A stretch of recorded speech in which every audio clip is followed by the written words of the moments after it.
नमस्कार। यहाँ उपस्थित रहनुभएका सम्पूर्ण महानुभावहरूलाई म एकमुष्ट रूपमा हाम्रो आमन्त्रणलाई स्वीकार गरेर पाल्नु भएकोमा हार्दिक स्वागत तथा अभिवादन व्यक्त गर्न चाहन्छु।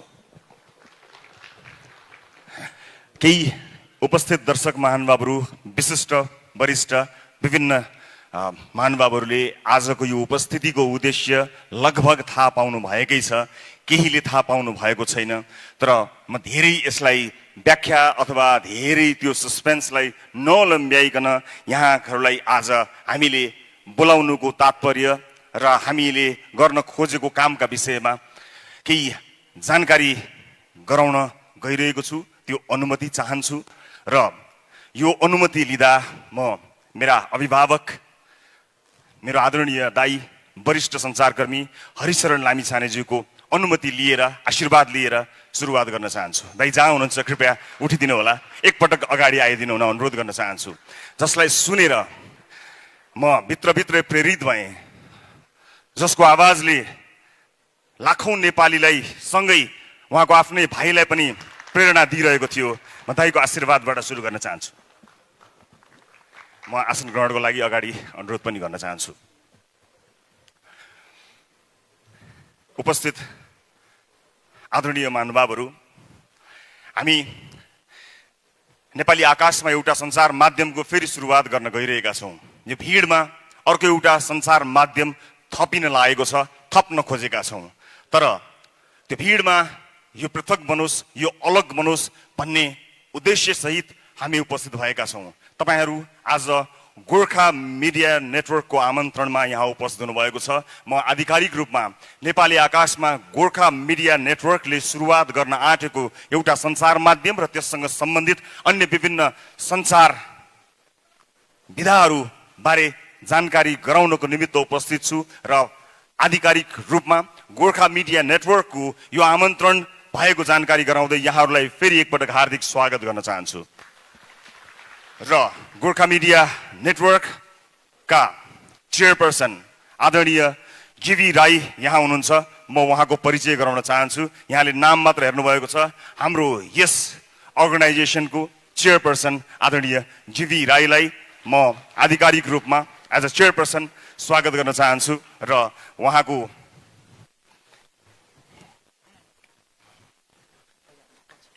यहाँ केही सस्पेन्स अझै पनि रहेछ। त्यसै गरी गोर्खा मिडिया नेटवर्कका भाइस चेयरपर्सन छविलाल बन्जाडे जोशीज्यूलाई पनि म आधिकारिक रूपमा स्वागत गर्न चाहन्छु। उहाँ यहाँको भाइस चेयरपर्सन हुनुहुन्छ र म यस संस्थाको म्यानेजिङ डाइरेक्टर भएको छु। तर त्योभन्दा पनि महत्त्वपूर्ण, म आफूलाई एक सामान्य सञ्चारकर्मी भन्न रुचाउँछु र मेरो भूमिका त्यही सामान्य सञ्चारकर्मीकै रूपमा बढिरहनेछ। म आफूलाई पनि यसरी यहाँहरू समक्ष प्रस्तुत गर्दछु। त्यसै गरी यस संस्थासँग आबद्ध रहनुभएका साथीहरू हुनुहुन्छ। एउटा टिम वर्क हो यो। हामी तीन यस संस्थाका प्रमोटर्सहरूका रूपमा परिचित हुन चाहन्छौँ यहाँहरू समक्ष। त्यसबाहेक पनि अन्य टिम जसको परिचय त गर्दै जान्छौँ। त्यसपछि हामीसँग रहनुभएका director marketing and sales mister Shambhu गुरागाईज्यूलाई पनि म परिचित गराउन चाहन्छु, यहाँहरू समक्ष प्रस्तुत गर्न चाहन्छु। अनि गोर्खा मिडिया नेटवर्कले प्रस्तुत गर्ने आजको यस अनाउन्समेन्ट समारोहमा यस गोर्खा मिडिया नेटवर्कका क्रिएटिभ डाइरेक्टर विपिन कुमार आचार्यज्यूको पनि म आधिकारिक परिचय यहाँहरू समक्ष गर्न गइरहेको छु।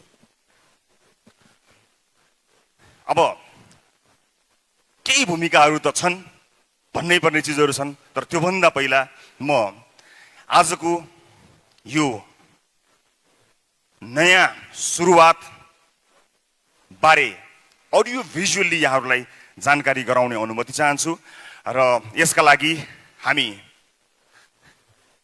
तीनैजना यस भेन्चरका प्रमोटर्सहरूले यसको सुरुवात यहाँहरू समक्ष पेश गर्छौँ। कृपया अनुमति दिनुहोला।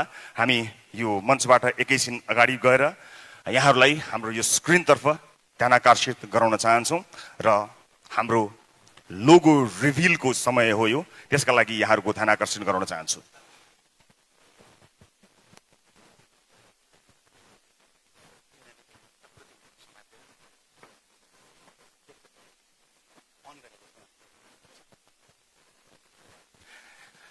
यहाँहरूले भित्री मनबाट शुभकामना र शुभाशीष सहित जोरदार ताली बजाइदिनु भयो भने हामी हाम्रो नयाँ आरम्भ हुन लागेको विषयवस्तुबारे जानकारी गराउनेछौँ र यसरी हामी तीनैजनाले यो स्विच र यो रिमोटबाट हाम्रो आजको सुरुवात, हाम्रो नयाँ यात्राको सुरुवात सुरु गर्दैछौँ।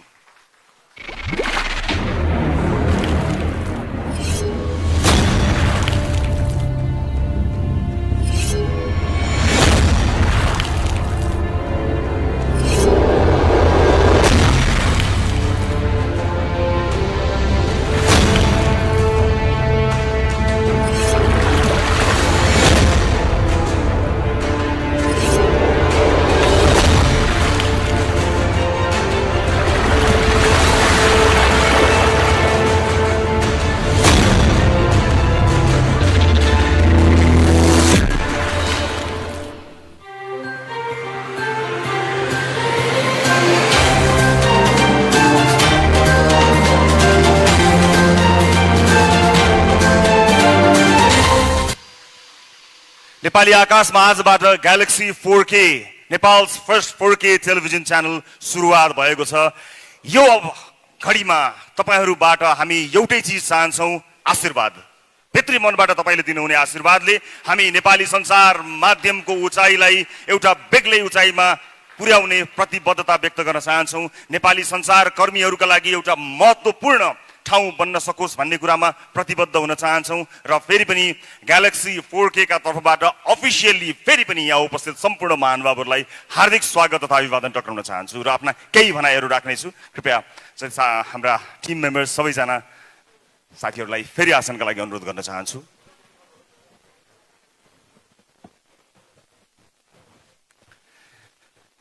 केही बेरमा नै ग्यालेक्सी 4K का विभिन्न प्लेटफर्महरुबाट तपाई हामीलाई हेर्न सक्नुहुनेछ। अहिलेलाई मेरो आधिकारिक फेसबुकबाट संसारभरि र नेपालमा यो प्रत्यक्ष प्रसारण हेरिरहनु भएको छ। सबै दर्शक महानुभावहरु, तपाई संसारको जुनसुकै कुनामा बसेर पनि हेरिरहनु भएको छ। यहाँहरु सबैबाट पनि शुभेच्छाको अपेक्षा गरेको छु।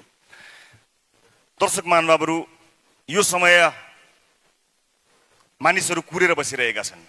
धेरैलाई लाग्छ सम्मानित सर्वोच्च अदालतले के भन्छ त्यो कुरेर बसेका छन् मानिसहरु लाग्छ।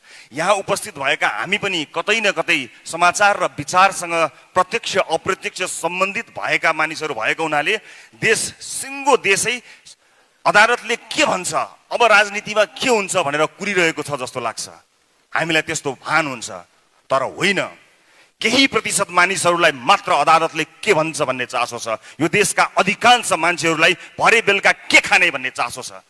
हरेक अधिकांश मान्छेहरु भरे बेलुकाको घाँस कुरेर बसिरहेका छन्। मन्दिरका वरपर हेर्न जानु होला, मस्जिदका वरपर हेर्न जानु होला, टोल छिमेकहरुमा हेर्नु होला, श्रम गरेर खाने मानिसहरुलाई हेर्नु होला। तिनीहरु मध्ये कोही पनि सम्मानित अदालतले के भन्छ भनेर कुरेर बसेका छैनन्। तिनको चासोको विषय होइन, केही हामी जस्ता मानिसहरुको चासो होला।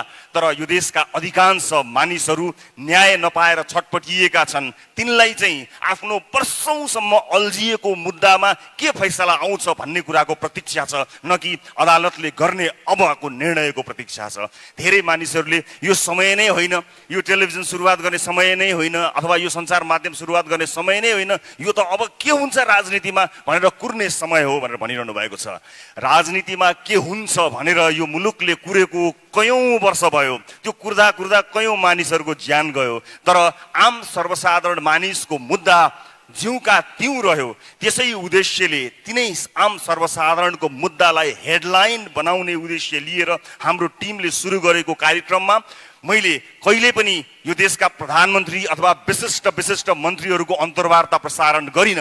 आम सर्वसाधारणका आवाजहरु प्रसारण गरे र तिनै आम सर्वसाधारणका आवाजहरुलाई चलिरहेको हेडलाइन भन्दा अलग हेडलाइन प्रस्तुत गर्दा ती सम्पूर्ण आवाजहरुले स्थान पाए र आज यो स्थानसम्म हामी पुग्न सफल भयौं। अर्थात हामीले अब हेडलाइन चेन्ज गर्नुपर्ने बेला आइसकेको छ। यही प्रतिबद्धता आम सर्वसाधारणलाई आफ्नो प्रसारणको हेडलाइन बनाउने प्रतिबद्धता अनि विशिष्ट मनोरञ्जन प्रस्तुत गर्ने उद्देश्य सहित हामीले सुरु गरेका हौं नेपालको पहिलो 4K च्यानल ग्यालेक्सी 4K। म यति जानकारी यहाँहरूलाई दिन्छु, यसका बारेमा, यसका प्रडक्टहरू हामी के गर्दैछौँ त्यसबारे पक्कै पनि जानकारी दिन्छौँ। तर एउटा कुरा चाहिँ म नछुटाई भन्न चाहन्छु कि जति पनि आम सर्वसाधारण मानिसहरू छन् जसको मुद्दा सधैँभरि ओझेलमा पर्यो, राजनीतिले सधैँ ओझेलमा पार्यो, ती आम सर्वसाधारण दाजुभाइ दिदीबहिनीहरूको मुद्दालाई प्राथमिकतामा राखेर आफ्ना न्युज, आफ्ना हेडलाइन्सहरू बदल्ने प्रतिबद्धता भने यो भव्य समारोहमा आज ग्यालेक्सी 4K को सुरुवात गरिरहँदा म अभिव्यक्त गर्न चाहन्छु र म यहाँहरूलाई यो उपस्थितिका लागि फेरि पनि धेरै धेरै धन्यवाद दिन चाहन्छु। र अगाडिको कार्यक्रममा हाम्रा बारेमा यहाँहरूले जानकारी पाउँदै जानुहुनेछ। अहिलेलाई केही बेरलाई म विश्राम लिन्छु, तपाईसँगको साक्षात्कार एकछिनपछि मेरो बाँकी नै छ। म अहिलेलाई विश्राम लिन्छु, फेरि पनि यहाँहरू सबैलाई हार्दिक स्वागत गर्न चाहन्छु। नमस्कार।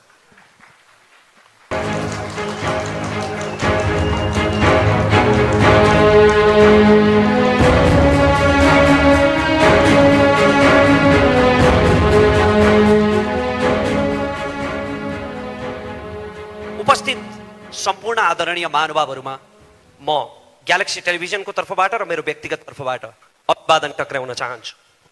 म मेरो विश्वभरिका शुभचिन्तकहरूको आशीर्वादले पब्लिक स्पिकरको ताज पहिरिसकेपछि मैले विभिन्न विषयहरूमा प्रश्न गरिरहेँ, सामाजिक विषयहरूमा प्रश्न गरिरहेँ र आम भोइ मान्छेहरूको तर्फबाट उत्तर खोजिरहेँ। कुनै विषयमा म नबोल्दा मेरा शुभचिन्तकहरूले मलाई प्रश्न गर्नुहुन्थ्यो, फलानो विषयमा रमेश किन बोलेन? किनकि मैले प्रश्न त गरिरहेँ तर ती मध्ये अधिकांश प्रश्नहरूको उत्तरै आएन, किनकि ती कुनै पनि प्रश्नहरू सम्बन्धित ठाउँमा पुगेनन्। आज तपाईहरू सबैको विश्वभरिबाट पाएको आशीर्वादले, स्नेहले म आँखा जुदाएर हात मिलाएर हेड टु हेड प्रश्न गर्ने ठाउँमा आइपुगेको छु। र ग्यालेक्सी टेलिभिजनबाट सुरुवात हुँदैछ एउटा ऐतिहासिक पृथक कार्यक्रम लाल मोहरको, जहाँ तपाईँ स्वयं सहभागी हुनुहुनेछ मसँगै।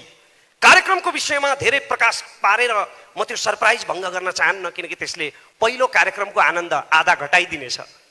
तर म एउटा सर्वेको नतिजा मात्र तपाईसँग बाँड्न चाहन्छु। हाम्रो छिमेकी राष्ट्रमा भएको एउटा मिडिया सर्वेमा यस्तो नतिजा देखियो। उनीहरू नेपालको बारेमा कति पक्षपाती छन् म त्यता जान चाहन्न, त्यसमा त एउटा महाकाव्य नै बन्छ। तर त्यो उतैकाले गरेको मिडिया सर्वे हो। छिमेकी राष्ट्रका मिडियाहरूमा गरिएको त्यो सर्वेमा देखियो कि त्यहाँका ठुला ठुला मिडियाहरू 95% राजनीतिको किचोलो र धर्म सम्प्रदायको विवादमा केन्द्रित हुन्छन् र जम्मा 5% मात्रै जनजीविकाका सवालमा अन्तर्वार्ता चलाउँछन्। यो तितो सत्य हो, तर सस्तो र सजिलो अन्तर्वार्ता चलाउने मेहनतै नगर्नुपर्ने त्यो तीव्र हावाले हाम्रा सञ्चार माध्यमहरूलाई पनि छुँदैछ। आज नीतिको बहस हुनुपर्ने नेताका अन्तर्वार्ताहरू केवल राजनीतिक किचोलो र आपसी विवादहरूमा केन्द्रित हुन थालेका छन्। के राजनीतिक नेताहरूको अन्तर्वार्ता नै नलिने? लिने, अवश्य लिने, निसन्देह लिने, तर बारम्बार सुनेर कण्ठै भइसकेका चुनावी मन्तव्यहरू दोहोर्याएर तपाईको समय बर्बाद गर्नका लागि होइन, तथ्य तथ्याङ्क र प्रमाणको आधारमा तपाईसँग गरेका वाचाको हिसाब किताब गर्नका लागि लिने नेताहरूको अन्तर्वार्ता। र त्यस्तो कार्यक्रमको हामी सुरुवात गर्दैछौँ। निष्पक्ष भएर, इमानदार भएर, चर्चाको शौखिन भएर होइन, सस्तो टिआरपी खोजेर होइन, समाजप्रति साँच्चीकै जिम्मेवार भएर, कसैलाई पूर्वाग्रहले खुइल्याउनका निम्ति होइन, समस्याका समाधानहरू पहिल्याउनका निम्ति। नेपाली राजनीतिमा अहिले मिडियामा समेत कित्ता काट गर्न थालिसके कतिपयले। फलानो मिडिया राजनीतिमा फलानो लाइनको, फलानो मिडिया फलानो line. But I would like to say यो फलानो line, but in galaxy television there is no line. त्यसकारण हामी पूर्वाग्रह रहित र निष्पक्ष भएर कार्यक्रम सञ्चालन गर्नेछौँ। अनि अर्को मात्र एउटा कुरा मलाई यहाँनिर भन्न मन छ कि आज नेपाली टेलिभिजन टक सोहरू, अन्तर्वार्ताहरू मुख्यतया दुई प्रकारका छन्। एक प्रकारका अन्तर्वार्ताहरू केवल सामाजिक सञ्जालका मसाला बनिरहेका छन्। ती मान्छेहरूको आकर्षण हुन्छ तर त्यसले केही पनि खुराकै दिँदैन। ती अन्तर्वार्ता जहाँबाट सुरु भए त्यही सकिन्छन् बिना निष्कर्ष। र अर्का खाले अन्तर्वार्ताहरू अत्यन्तै उत्कृष्ट हुन्छन्, तर तिनको प्रस्तुति र भाषा शैलीले गर्दा त्यो विद्वान वर्गलाई त ग्राह्य हुन्छ, तर म जस्ता भुइँ मान्छेहरूले धेरै बुझ्नुहुन्न। त्यसकारण अब हामी एउटा यस्तो टक सो, यस्तो अन्तर्वार्ता उत्पादन गर्ने तयारी गरिरहेका छौँ, एउटा यस्तो अन्तर्वार्ताको कल्पना गरिरहेका छौँ जुन विद्वान वर्गदेखि तपाईँ र म जस्ता भुइँ मान्छेहरूलाई पनि ग्राह्य हुनेछ। त्यसकारण हाम्रो कार्यक्रममा सँगसँगै सहभागिता जनाएर यहाँहरूले आफ्ना सुझावहरू, उत्प्रेरणाहरू दिनु नै हुनेछ। तपाईका सुझाव, उत्प्रेरणा र स्वस्थ आलोचनाहरू हाम्रा लागि अमूल्य आशीर्वाद हुनेछन्। जय देश, धन्यवाद। सँगसँगै मिलेर उठाउनेछौँ हामी लाल मोहर।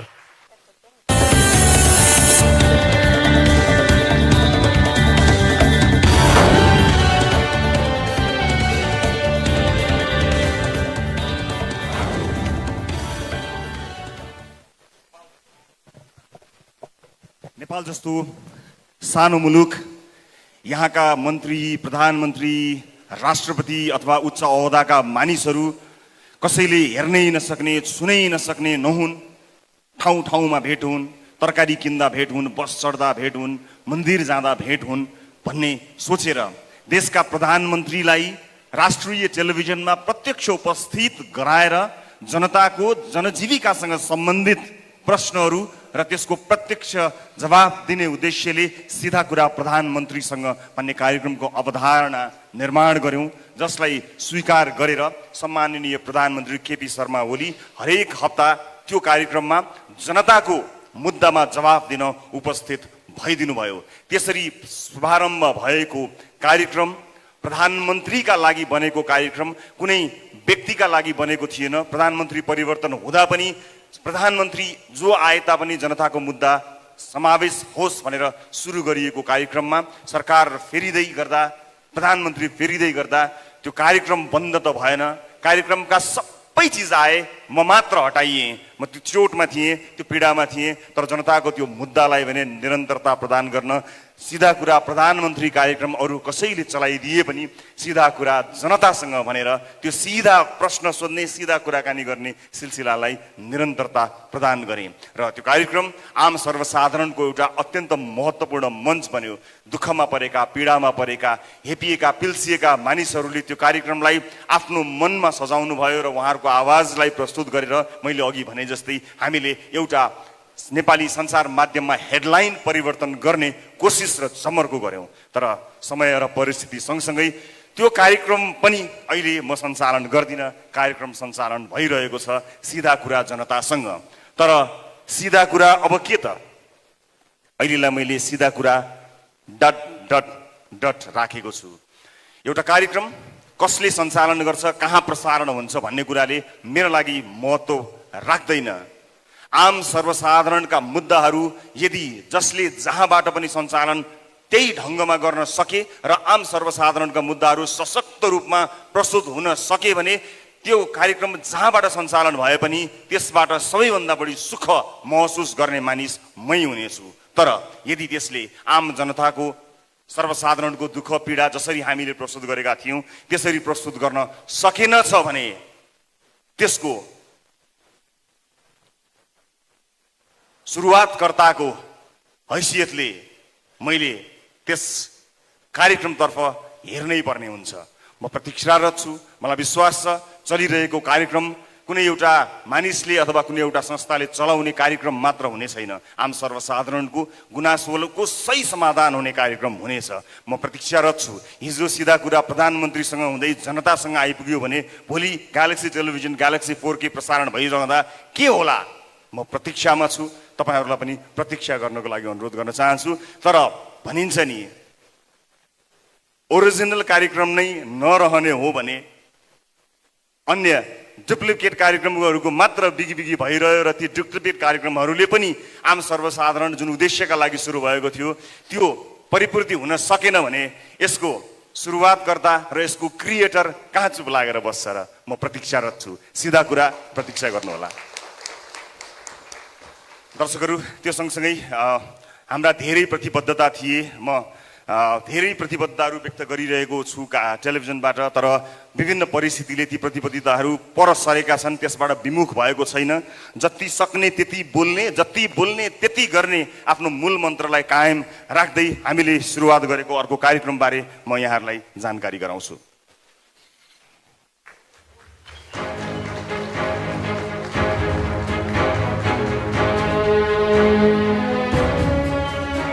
द लिडर, क्षमतावान मान्छेहरूलाई स्वदेश तथा विदेशबाट बोलाएर राष्ट्रिय राजनीतिमा भएका कमी कमजोरीहरू, सम्भवतः राजनीतिज्ञहरूलाई पनि राजनीति सिताउन सक्ने क्षमतावान मान्छेहरूको खोजी गरेर लिडरहरूको खोजी गर्ने कार्यक्रमको उद्घोष गरेका थियौँ। अडिसनमा जानु 4 दिन अगाडि नै सबै बन्द भयो, कोरोना कहरमा देश गयो र हामीले त्यो कार्यक्रमको अडिसनलाई रोक्नु पर्यो। देश तथा विदेशमा रहेका समेतलाई अडिसनमा सहभागी गराएर कार्यक्रममा ल्याउने उद्देश्य भएको हुनाले यात्रा प्रतिबन्ध लगायतका कामहरूले यो कार्यक्रम अगाडि बढ्न सकेन। तर यसलाई हामीले थाती राखेका छौँ र हामीले बारम्बार सूचना पनि दिएका छौँ। बिचमा पनि हामीले सूचना गरेका थियौँ कि अब नयाँ वर्षसँगै यदि परिस्थिति सहज भएछ भने हामी अडिसनमा आउनेछौँ। त्यसका लागि स्वदेश तथा विदेशमा रहेका नेपालीहरूको सहभागिता अत्यन्त खाँचो पर्दछ र आज यो पनि भन्न चाहन्छु, केही समयको प्रतीक्षा लिडरका लागि गर्नुपर्नेछ। यसबीचमा हामीलाई अनलाइन रजिस्ट्रेसन गरेर आफ्नो फी समेत बुझाउनु भएका जति पनि सहभागीहरू हुनुहुन्छ, यदि उहाँहरू धैर्य गर्न सक्नुहुन्न अथवा कुनै पनि कारणले अब कति समय लाग्ने हो त्यसलाई कुर्न सक्नुहुन्न यदि भने उहाँहरूले रजिस्ट्रेसन बाबत बुझाउनु भएको पैसालाई ब्याज समेत फिर्ता गर्न द लिडर प्रतिबद्ध छ। तर विश्वास गर्नुहोस्, परिस्थिति सहज हुने बित्तिकै यो अत्यन्त महत्त्वाकांक्षी यो कार्यक्रमलाई हामी प्रस्तुत गर्नेछौँ। यसको अरू जानकारी वैशाखपछि, आगामी वर्षको वैशाखपछि फेरि गराउनेछु। म यो जानकारी दर्शकहरूलाई गराउँछु। र त्यसबीचमा ग्यालेक्सी 4K प्रसारणमा आउनुभन्दा पूर्व चुपचाप बस्ने सोच बनाएको थिएँ, तर धेरै दर्शक महानुभावहरूले यो बीचमा काहीँ न काहीँ कतै न कतै टेलिभिजनमा प्रस्तुत हुनुभन्दा पहिला पनि केही जोडियौँ भन्ने धेरैको सुझाव आएको हुनाले म यो बीचमा सिधा कुराको प्रतीक्षा गरुन्जेल केही गर्ने विचार गरेको छु। केही दिनपछि नै यसको विस्तृत जानकारी गराउँछु र अब सिधा कुराको प्रतीक्षा गरुन्जेल कामका कुरा।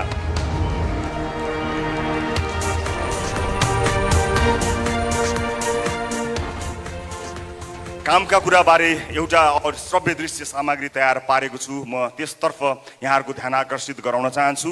त्यो श्रव्य दृश्यले सबै कुरा त बोल्दैन, कति बोल्दो रहेछ हेरौँ र सुनौँ, त्यसपछि थप्नुपर्ने कुराहरू थपेर प्रस्तुत गर्नेछु। सिधा कुराको प्रतीक्षा गरुन्जेल कामका कुरा, त्यसको श्रव्य दृश्य सामग्री प्रस्तुत गर्नको लागि अनुरोध गर्छु। यहाँ केवल खेल चल्दैछ, जनताको स्वास्थ्यमाथि खेल, बालबालिकाको शिक्षामाथि खेल, लाखौं युवाहरूको भविष्यमाथि खेल, गरिबको गाँसमै खेल, तरतरी चुहिन छानो भएको बास छ, आसमै खेल, चिनो आसमै खेल, आउने जाने सबले खेल खेलाए, खेल देखाए। तर पर्खनुस्, एउटा खेल म पनि खेलाउँछु, एउटा यस्तो खेल जहाँ कसैले हार्दैन।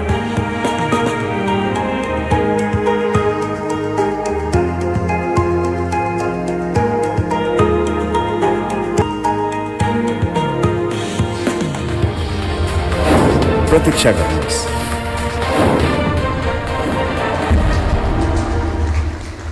दर्शक महानुभावहरू, यो बीचमा मैले कार्यक्रमको सुरुवातमा भनेको थिएँ, सबैजना सर्वोच्च अदालतको फैसला कुरेर बसेका छैनन्। धेरैजना आफ्ना केटाकेटीहरूको विद्यालयको फी तिर्न कुरेर बसेका छन्, भरे खाने खानाको जोहो गर्नका लागि काम कुरेर बसेका छन्, अस्पतालको बिल तिर्नका लागि कुरेर बसेका छन्। त्यो प्रतीक्षालाई केही शान्त गर्न, त्यतिन्जेल वास्तविक आवश्यकता परेका मानिसहरूलाई सही ढङ्गले मद्दत गर्नका लागि हामी कामका कुराको सुरुवात गर्दैछौँ। यो कार्यक्रम ग्यालेक्सी 4K टेलिभिजनमा आउनुभन्दा अगाडि यो बिचमा यो तयारी हुँदै गर्दा ग्यालेक्सी 4K को युट्युब च्यानल र हाम्रो विभिन्न अन्य प्लेटफर्महरू छन्, मोबाइल एप्लिकेसन मार्फतबाट आउँछ। यो एउटा खेल हो, सबैले खेल देखाए, आउने जाने सबले खेल देखाए। एउटा खेल अब म पनि देखाउँछु, एउटा त्यस्तो खेल जहाँ कसैले हार्दैन। प्रतीक्षा गर्नुहोला। र आज यो कार्यक्रम अत्यन्त भव्य यस अर्थमा छ कि नेपाली टेलिभिजनलाई स्थापना गर्ने नेपाली टेलिभिजनका मूर्धन्य व्यक्तित्वहरूको उपस्थिति यहाँ उपस्थित भएको छ। तिनै उपस्थितिहरू मध्येबाट एउटा विशेष उपस्थितिलाई म यहाँहरूमाझ बोलाउन चाहन्छु। त्यो भव्य उपस्थिति अगाडि देखिएको छ। त्यो भव्य उपस्थिति मध्येको एउटा चुनिएको उपस्थितिलाई म सम्मानपूर्वक स्टेजमा स्वागत गर्न चाहन्छु। आदरणीय वरिष्ठ विशिष्ट पत्रकार दिग्विजय कुमार, म उहाँलाई हार्दिक स्वागत गर्न चाहन्छु। म अत्यन्तै आदर गर्ने र उहाँलाई आदरपूर्वक म जहिले पनि दिग्विजय कुमार भन्ने गरेको छु, स्वीकार गर्नुहुनेछ भन्ने विश्वास लिएको छु। म उहाँलाई स्टेजमा बोलाउन चाहन्छु र उहाँले आफ्ना कुराहरू पक्कै पनि राख्नुहुनेछ र केही रिभिलको पनि व्यवस्था देखिएको छु। जोरदार तालीका साथ नेपाली पत्रकारिताका मूर्धन्य व्यक्तित्व आदरणीय विजय कुमार पाण्डेलाई ग्यालेक्सी पोर्खेको मञ्चमा स्वागत गर्दछु।